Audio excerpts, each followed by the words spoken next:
Hey everyone, welcome to another YouTube video of my coffee grind tutorial series. I figured because I already painted Aerith and Tifa that I might as well just go with Cloud within the same style.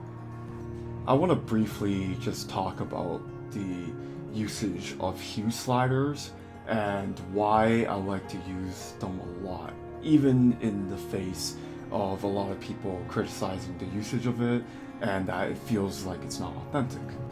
In a way, I agree with those sentiments because I believe that anyone trying to learn the craft of painting should really look into just doing it without the use of any Photoshop tricks or anything else of that matter.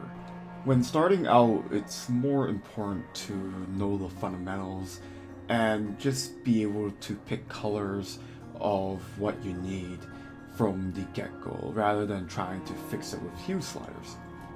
Now that's all fun and good, but for my take, I realized that especially when you're in a really quick deadline situation with concept art or other industry fields, that your goal is ultimately to make the prettiest picture possible within the time frame. Now, I liken hue sliders as something like glazing in traditional paint.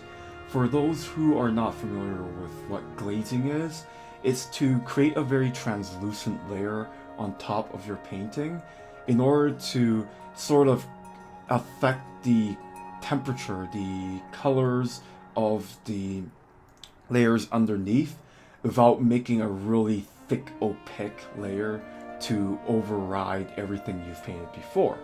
So in other words, it's a really cool way of creating color adjustments, but the only problem is that if you're using traditional paint, you have to wait quite a long time for that to work out because you have to wait for paint to dry. Now hue sliders, of course, you're able to change the color temperature of your piece on the fly.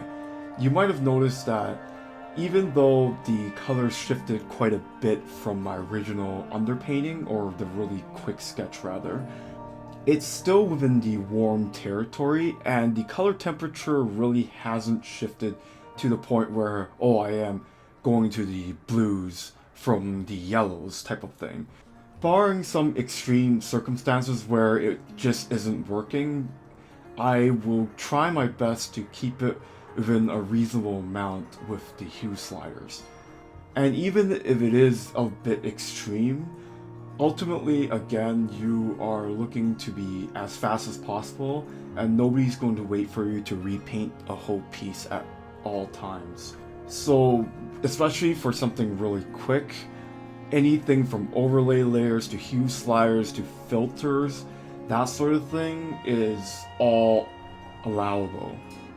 But if you're looking to just start out, please avoid doing something like that.